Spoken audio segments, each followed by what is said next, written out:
When certain key predecessors in the reality, somehow they have been born into this reality as something as like an energetic chosen of their own lineage.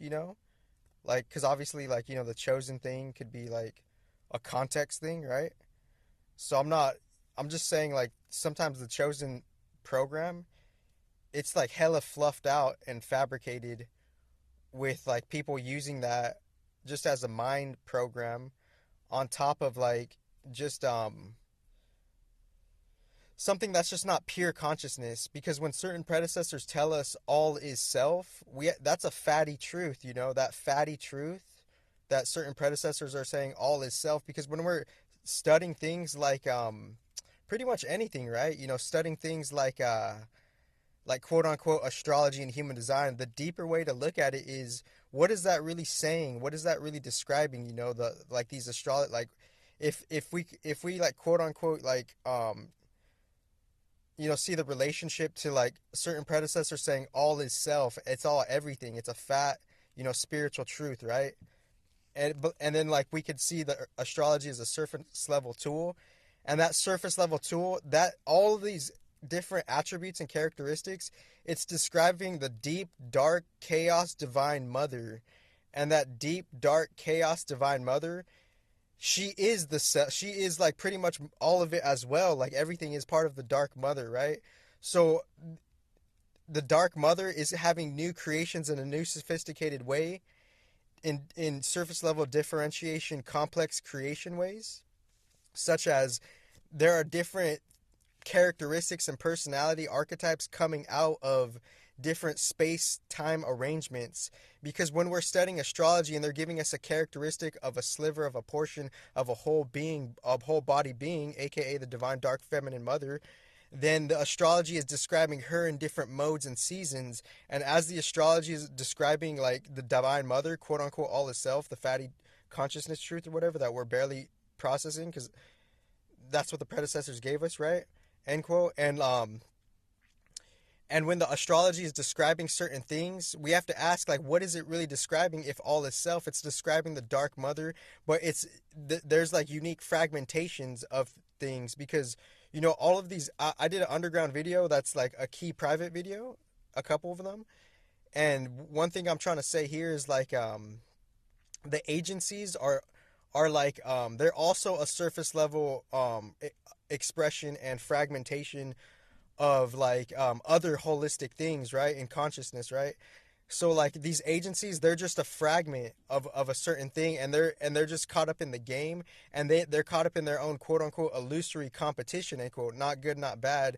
And it's not necessarily that it's entirely true or false, it's just that it's a lesser truth, it's a fragmented truth, but it's still subjective to them. So they're still in their like quote unquote competition energies of agencies versus agencies, because every country, particularly in a casual example here in America, there's many different agencies like FEMA, CCC, NASA, and just a whole other handful and roundabout of other agencies.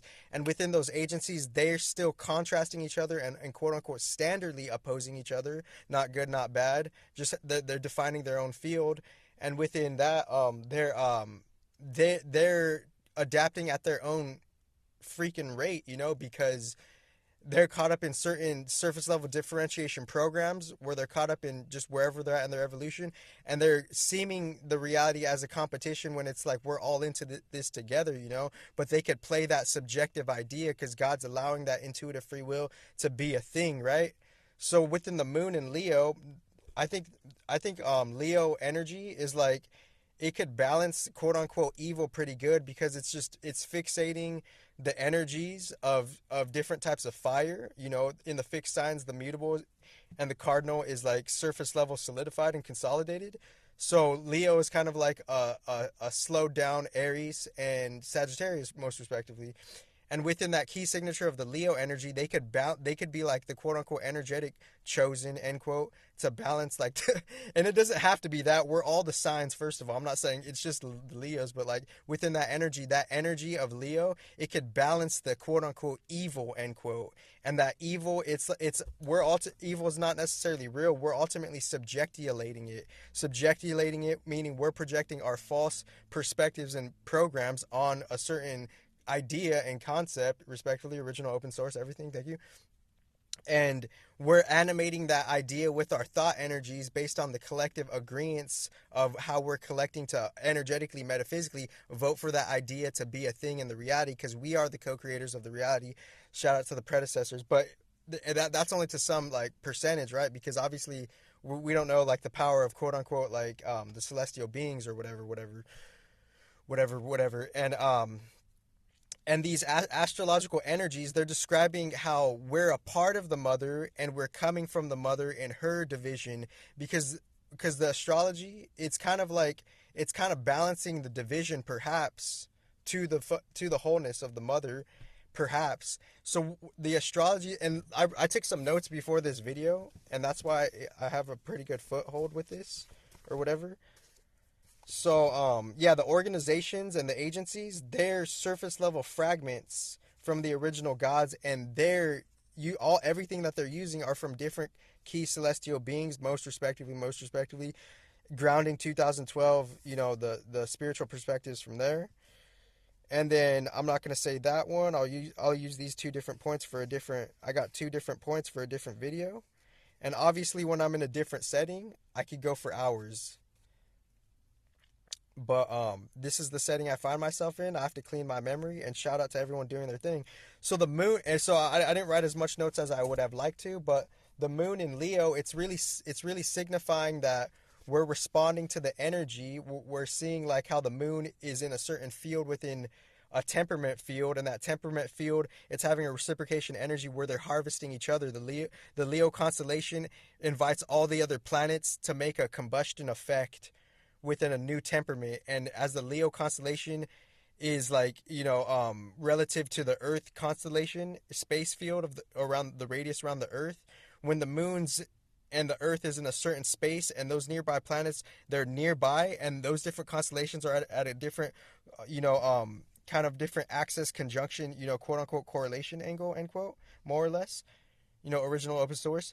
Then when the moon is in Leo, the Leo energies, they're like kind of like they're infusing the moon with what the moon technology does, and how it kind of like balances the water amplification on the Earth settings. The moon more or less could contain that somehow, and go back to past videos. And the moon and that constellation Leo key signature, it's signifying a certain energy where that space constellation alignment, it's infusing the moon's energy with how the Leo energy works. And that Leo energy is working in such a way where we're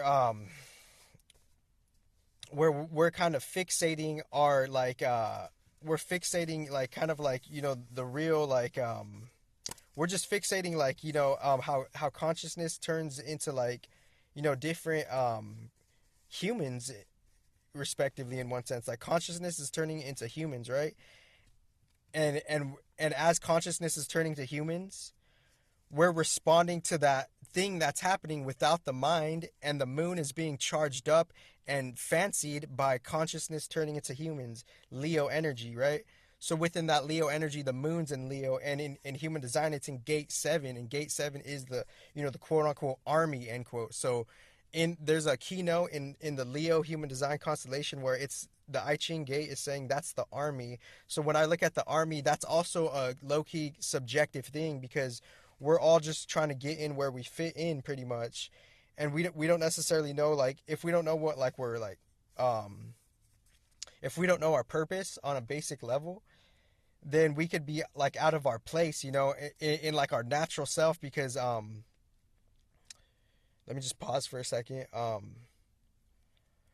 Because what quote unquote human design, end quote is saying is like, we have to get out of this not natural self. Perhaps We don't have to be soiled completely into the machine matrix mechanics where it's just do one polarity of just robotic only Saturn shit. It's not just only Saturn shit. That's the solidified, precise concretized not self in human design.